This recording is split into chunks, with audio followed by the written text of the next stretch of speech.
Hi everyone! I hope you're all doing well. Today we're continuing chapter 20, so we're going to discuss radioactivity in a little bit more detail.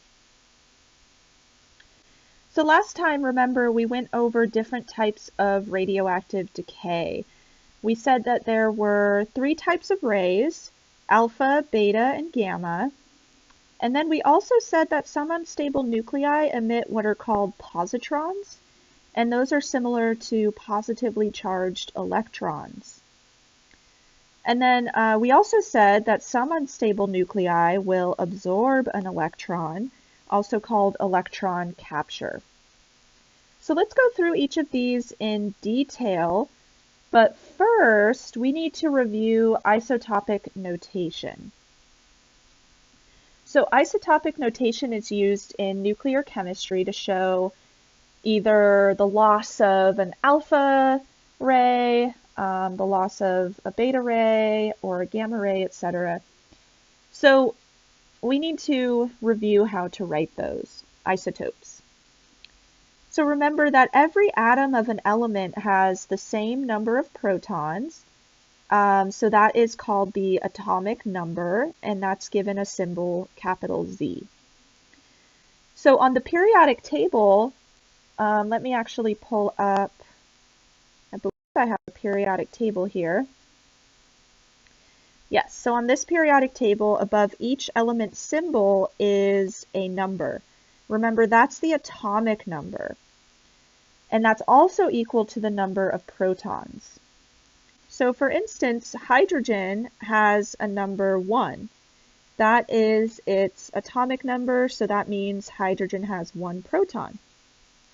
If we go down that list to sodium, Na, sodium has 11 protons. So that will come up in isotopic notation. All right, so remember that atoms of the same element can have different numbers of neutrons, and those are called isotopes. Now, those atoms will have the same number of protons, but again, different numbers of neutrons. So isotopes are identified by their mass number, which is given the symbol capital A. And the mass number is equal to the number of protons plus the number of neutrons.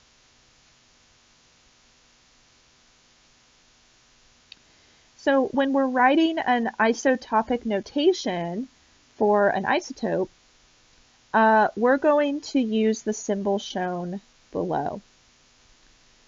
So the mass number A is written to the upper left of the chemical symbol, and the atomic number Z is written to the lower left of that chemical symbol. Now remember, you can use the mass number and the atomic number to determine how many neutrons an isotope has. So the number of neutrons is calculated by subtracting the atomic number from the mass number. So A minus Z.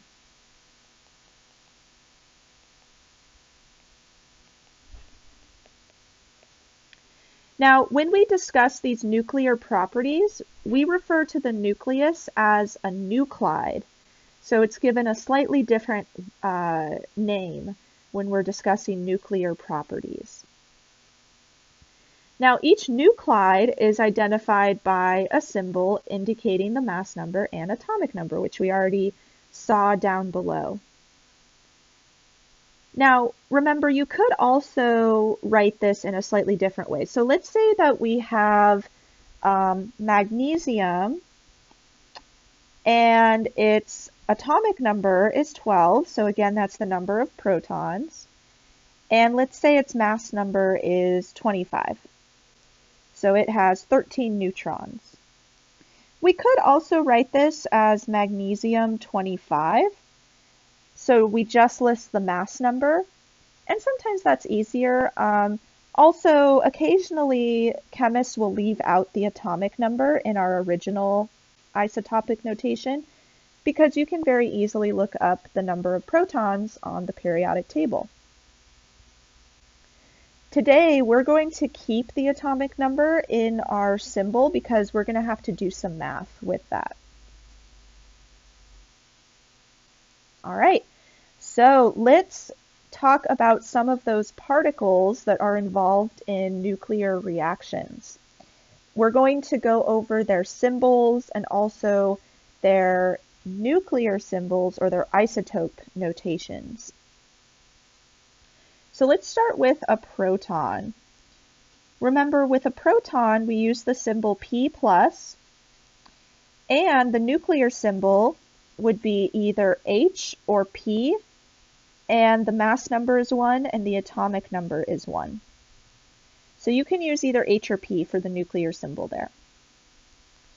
Now neutrons, remember, we can use the symbol N with a superscript 0 to indicate that it has 0 charge.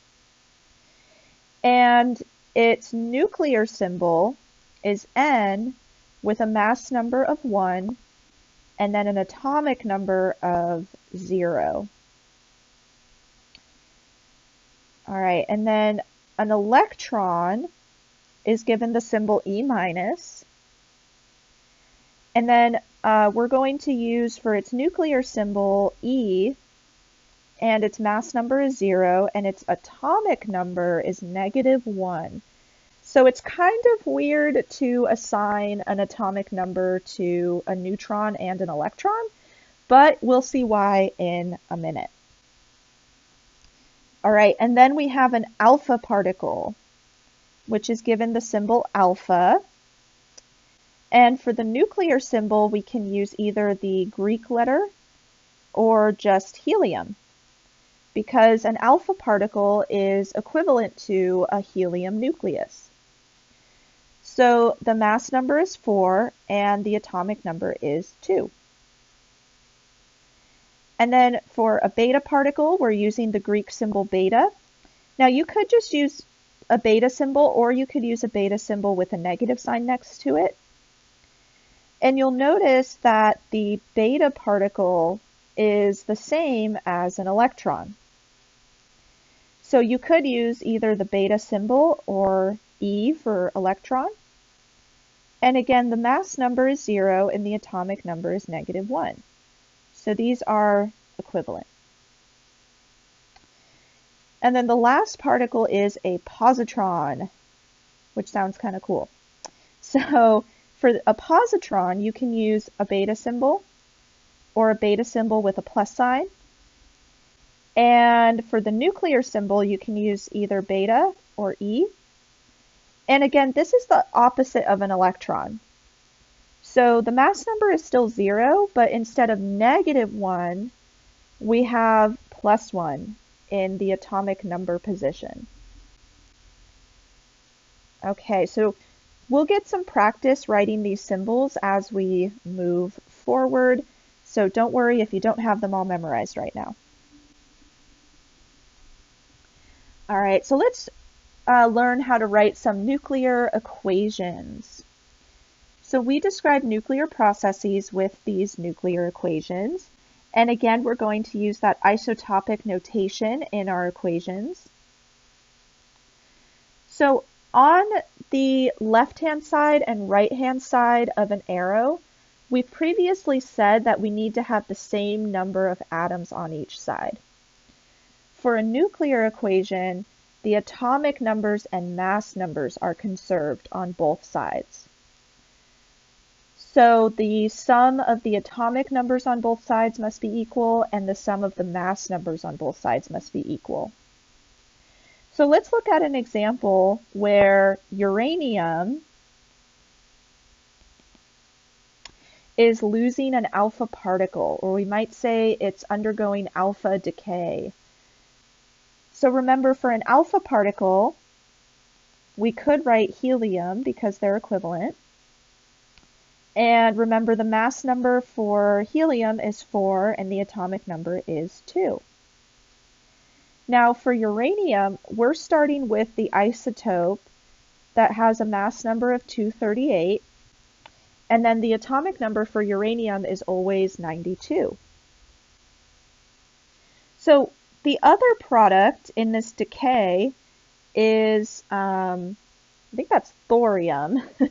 Let's check our periodic table. We're getting into elements I haven't discussed in a while. All right, so TH, yes, is thorium. It's number 90 on the periodic table. Okay, so you'll notice that on the left-hand side, our mass number is 238. And then on the right-hand side, if we add up the two mass numbers, so 234 and 4, we get 238. And then you'll also notice that the atomic number of uranium is 92. And on the right-hand side of the arrow, the atomic numbers for both products add up to 92. So that's what we mean by atomic numbers and mass numbers are conserved throughout a reaction.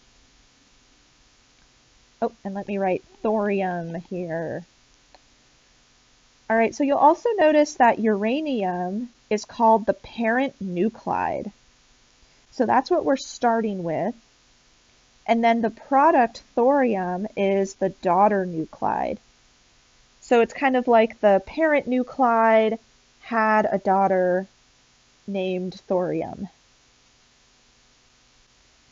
All right. So let's talk a little bit more about alpha decay in particular. So alpha decay, we just saw, occurs when an unstable nucleus emits a particle composed of 2 protons and 2 neutrons. So that's the helium atom that we talked about. And again, you could write this as alpha with a mass number of 4 and an atomic number of 2. And then off to the right is a figure of a helium nucleus. So alpha particles are the most ionizing out of all of the different types of decay. Now, ionizing means that it has the ability to damage molecules. So an alpha particle is very, very dangerous, especially to humans. And we'll talk more about that later. Now, the one good news is that alpha particles are the least penetrating of all of the different types of particles or radioactivity. So in this case, penetrating means that it could easily be stopped by something like a piece of paper, for instance. So that's the good news. So again, if an unstable nuclide loses an alpha particle, that means that the atomic number decreases by 2, and then the mass number decreases by 4. So if we look at the difference between our parent nuclide and the daughter nuclide, the mass numbers differ by 4, and the atomic numbers differ by 2. And again, that's just due to the fact that uranium is losing an alpha particle. Okay, so you might also wonder, why do we have an entirely new atom after alpha decay? Well, we lost 2 protons. And remember, protons are what define the element. So if we're going from 92 to 90, 90 is the number of protons in a thorium atom. So we're producing a whole new atom here, or a whole new isotope. So nuclear decay is really cool in that way because we're kind of performing alchemy in a way. Remember, alchemy was the thought that you could turn any element into gold. And we're not making gold here, but we are making a whole new type of atom, which is really cool. But alchemy still isn't real. Just to make that clear. All right. So again, here's a lovely figure of what's happening during alpha decay. We have a super unstable nuclide. And in order to become more stable, it's going to emit or lose an alpha particle. And then it's going to become more stable. So this is something that occurs spontaneously and naturally. Now for beta decay. So this occurs when an unstable nucleus or nuclide emits an electron. So instead of emitting a helium atom, essentially, we're just losing a tiny electron. Now, because a beta particle is essentially an electron, it's really, really small. So it can penetrate through different objects much more easily than an alpha particle.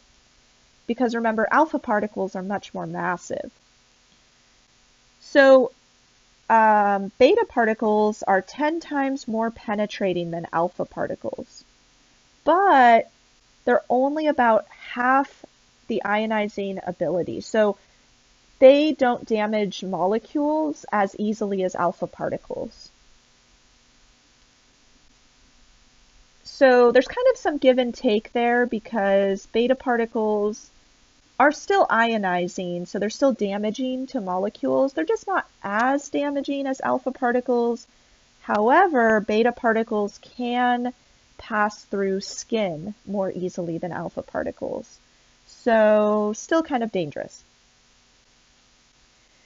Now, when an atom loses a beta particle, its mass number won't change because remember, a beta particle doesn't have any mass. It's similar to an electron. However, the atomic number increases by 1. So remember, on both sides of the arrow, we want our mass numbers to add up to the same thing, and we also want our atomic numbers to add up to the same thing. So our mass number in the reaction below is going to stay the same, 228, but we want both sides of this equation to add up to an atomic number of 88. So 89 minus 1, so we're looking at these numbers here, that will equal 88. So that's why the atomic number increases by 1. So that's kind of a weird concept, and we will go over that in some examples in a minute. Okay, now again, you'll notice we're starting off with, let's see, Ra. Let's go to our periodic table. Ra is number 88, so that's radium, and it's turning into actinium, Ac. So actinium, remember, is actually right next to radium, but we always move the lanthanides and actinides down below just so the periodic table isn't super long. So even though actinium looks like it's in a whole other row, it's actually right next to radium. Okay, so we're gaining a proton during this process, which is kind of cool. So we're going from 88 protons to 89 protons. All right, so during beta decay, remember we release an electron, and what's actually happening here is a neutron is turning into a proton, which is really cool. So we have something that's neutral, and then it loses a negative charge, so it becomes positive, which means the neutron is becoming a proton. Remember, protons are positively charged. So down below, we have a picture of a carbon-14 isotope, and it's just focused on its nucleus here. And this neutron is going to emit an electron and turn into a proton. All right. Now, gamma emission is our last type of ray, or radioactive ray. So gamma rays are not particles. They're just high energy photons of light. So in gamma emission, we don't lose any mass or any protons. So the mass number and the atomic number for a gamma ray is just 0 and 0. And then we use a little gamma symbol there. So again, no loss of particles occur from the nucleus. We have the same atomic number and mass number.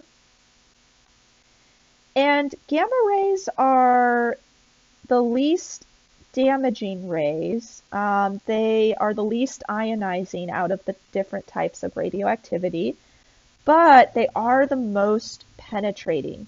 And they're still really high in energy. So, for instance, if we look at an electromagnetic spectrum, gamma rays have the highest energy out of all types of waves of energy. X-rays are actually a little bit lower in energy than gamma rays. And remember, if you go to the doctor and get an X-ray, sometimes they'll put like a little mat on top of you and it's kind of heavy just to protect your organs from the X-rays, because X-rays can be quite damaging to our organs and other biological systems. However, if you only are exposed to X-rays for like a millisecond, then it's okay. But if you are exposed to X-rays for a really long amount of time, so like a minute or longer, that could start to damage your organs. So imagine if you have something even higher in energy, like a gamma ray, that could be really damaging. However, it's still the least damaging out of all of these different particles and rays. So if gamma rays are the least ionizing, you can imagine how dangerous alpha and beta particles are. Now, gamma rays are the most penetrating rays, so they can go through most materials, and it takes a really dense material to stop gamma rays. So gamma emission generally occurs after the nucleus undergoes some other type of decay, like alpha or beta decay, and then the remaining particles rearrange. So gamma emission is more like an exothermic or endothermic reaction in a way. So remember, in an exothermic reaction, we could list heat as a product. So gamma emission is kind of like that, where the gamma rays are energy that's coming off of the reaction.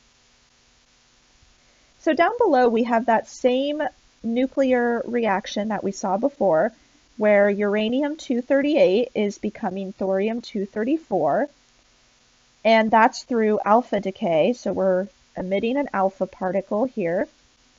But we could also write that some energy is given off in this reaction, and that's in the form of gamma rays. Okay, so let's go through an example problem. Let's write the nuclear equation for the alpha decay of radium-224. All right, so first let's start by writing out the isotopic symbol for this isotope. Now we need to look up the atomic number, so let's go back to our periodic table. All right, so remember radium is number 88. So let's see, it has an atomic number of 88. Okay, so now we know that it's going to produce a daughter nuclide, but we don't know what that is yet. So we'll just write some question marks and then an X for the element symbol. And this is going to produce or give off an alpha particle. So we'll write 4,2 helium there. Okay, so now let's figure out what that mystery isotope is. So we know that we want the masses on both sides to equal each other. So the mass number on the left is 224, and that should equal whatever our mass number is on the left plus 4. So that's from the alpha particle. So if we rearrange that, we should find that the mass number is equal to 220. So 224 minus 4. All right, and I'll put mass number here. Now, what about the atomic number?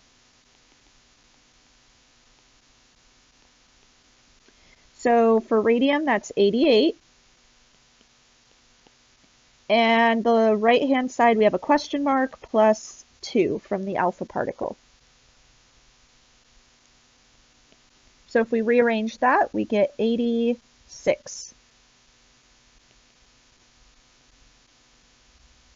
Okay, so that means that the atomic number of our daughter nuclide is 86. So let's look up what that is.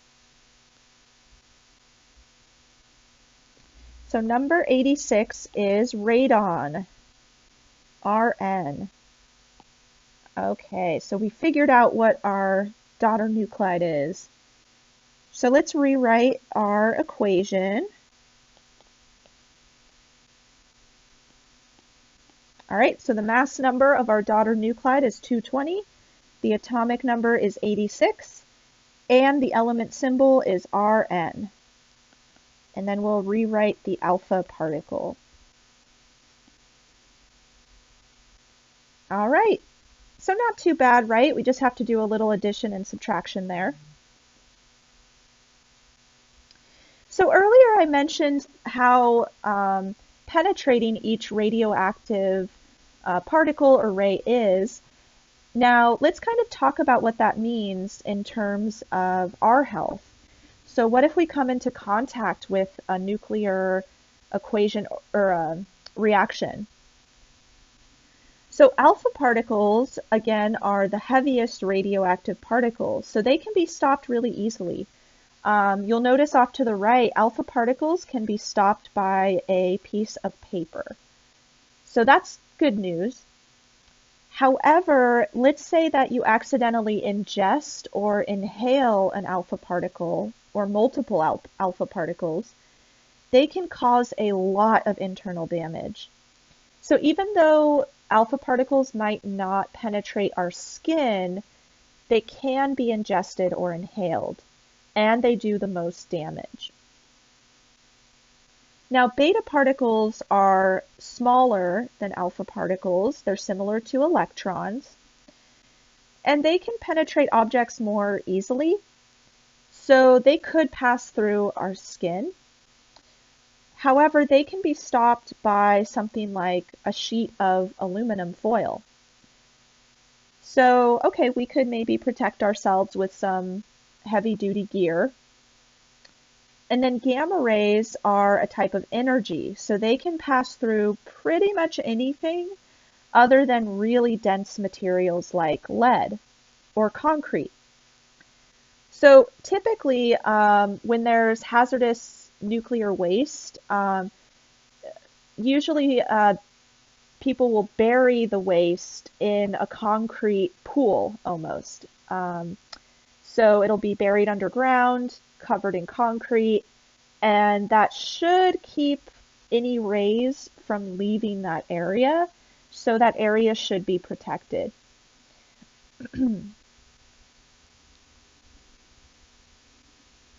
All right, so let's talk about some more types of emission.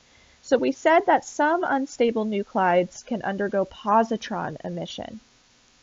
So remember, a positron is the opposite of an electron, and it can be written in two ways.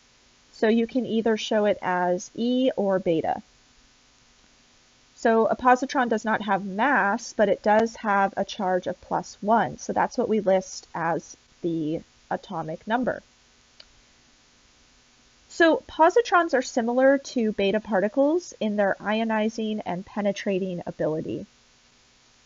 Now, when a positron is lost from the nucleus of an unstable isotope, the mass number remains the same, and its atomic number decreases by 1.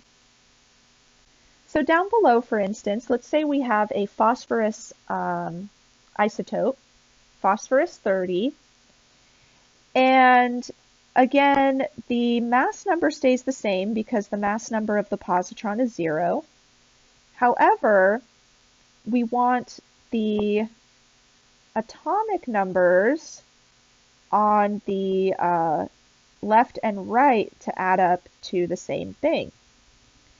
So if a positron is emitted, then we're going to actually lose a proton, which kind of makes sense, right? Protons are positively charged. We're losing something that's positively charged. So we end up with one less proton. So the daughter nuclide in this example is silicon, which has 14 protons. So if we look a little bit more closely at what's going on, let's say we start with a carbon-10 nucleus. One of its protons is going to lose its positive charge. So it's going to become neutral, which is a neutron. So a proton actually becomes a neutron during this process, which is really strange, but it does happen. Now, because we're losing a proton, we're going to end up with an entirely new atom again. So in this example, carbon-10 turns into boron-10.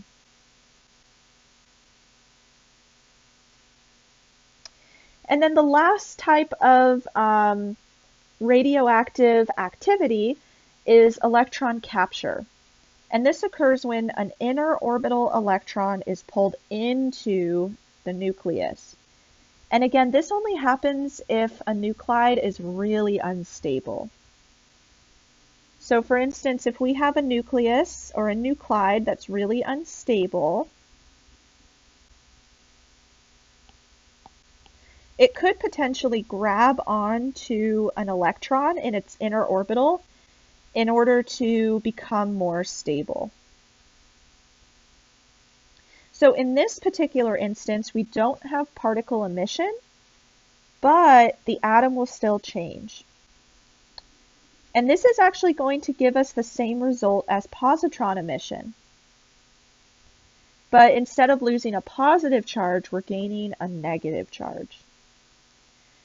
So this occurs when a proton combines with an electron to make a neutron.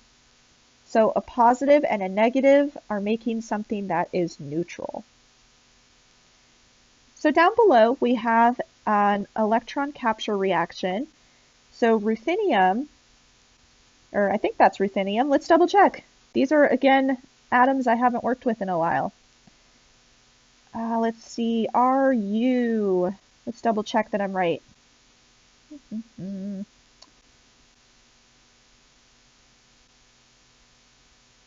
Oh, I can't find it. Where is it? Here, let me double check the number. Sometimes it's hard to... 44. There we go. Okay, so let's go back. Number 44. Oh, right in the middle. Yep, it's ruthenium. Okay. Yep, atomic number 44. Okay, so ruthenium is going to grab onto an electron. And again, we want the mass numbers to add up to the same thing on both sides, and we want the atomic numbers to add up to the same thing on both sides. So the mass number stays the same because the mass number of an electron is 0, but we're going to take 44 and subtract 1. So we're losing a proton, so that means we get a whole new element. So Tc, let's see what Tc stands for. Let's see, it should be right next to ruthenium. It is technetium or technetium. I'm not sure how to pronounce that. All right. And there's a picture of this transition metal. It's a shiny gray metal. Okay, so we're kind of getting into the realm of elements that we never really talk about. Now, in your textbook, there's a really nice table that summarizes all of these different types of decay processes. So we have alpha decay in the first row, beta decay, gamma decay, then we have positron emission and electron capture. So if you ever need examples to look at when you're working through problems, this is a really good table to reference. Now there are a couple of things that on here we haven't talked about, so this N over Z value we'll talk about in a future lecture. Okay, so let's go over a couple of examples. So let's write the nuclear equation for each type of decay. And this is in your textbook as well. So for A, we have beta decay in BK249. Ooh, BK. Let's look up what that is. All right, let's see, BK. Oh, that's down at the bottom in the actinides. So at the very, very bottom, number 97. So that's berkelium. Berkelium. Okay. Yeah, that's an element I haven't really worked with at all or talked about at all. All right, so we know that its atomic number is 97, so let's write that down. And its mass number is 249. Now we know that it's undergoing beta decay, so we know we're going to get a new element here. And the beta particle, remember, is similar to an electron. So we're just going to write the electron there. All right, so we want the right and left-hand sides to add up to the same thing. Now, because an electron doesn't have mass, we already know that our daughter nuclide has a mass of 249. So that does not change. What about the atomic number? What do we expect the atomic number to be? So let's see, we want 97 to equal our new atomic number minus 1. All right, so if we rearrange that, the atomic number will be 98. Okay, so we can write that down below. So if the atomic number is 98, let's look up what that is. All right, so if we look right next to berkelium, we get californium. Again, another element we never really talk about. So we're getting some experience with these. Okay, so we can put that in place of our x there. So let's actually write that down. I'll just rewrite this equation here. So 249, 98, CF, californium. Obviously named after California. Okay, so now let's move on to B. So in B, oh, my slides are going crazy. Okay, in B, we have positron emission in oxygen 15. Okay, this is an element we know. All right, so let's look up the atomic number of oxygen. So oxygen is number 8 on the periodic table, so its atomic number is 8.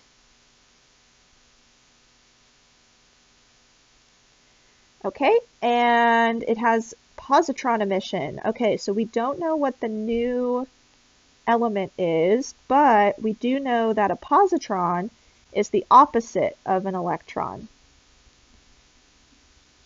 So it has a +1 charge instead of a -1 charge.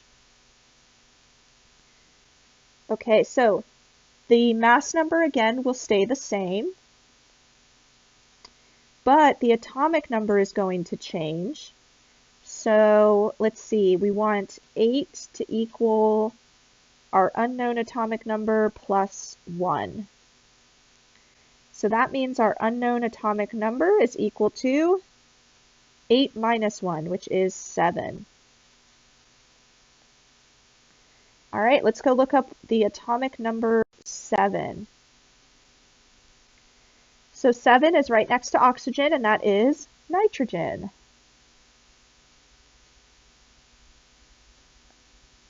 Okay, so our daughter nuclide is nitrogen, and its mass number is 15, and its atomic number is 7. So this is a very particular isotope of nitrogen. So I'm just going to replace our unknown element with our new element. Okay. Now, again, if you're not quite sure what a positron is or what beta decay is, you can always reference that table that we saw earlier that shows the nuclear symbols for each. And you might have to do that for a while until you start to memorize what they are. All right, so let's go over C, electron capture. And this is in iodine 111. All right, so let's go look up the atomic number of iodine. So iodine is number 53 on the periodic table, so that's its atomic number. Oh, what did I just say? 53. All right, so we have electron capture, so that means we're adding an electron. Okay, so this one's a little bit easier because everything that we're adding or subtracting is on the left-hand side. So this will be really easy to figure out what the product is. Now, the mass number will stay the same because we have 111 plus 0. And then the atomic number is 53 minus 1. So that is 52. So I like electron capture reactions. They're easier to figure out. Okay, so let's look up what number 52 is on the periodic table. All right, let's see. That should be right next to iodine. It is tellurium, Te.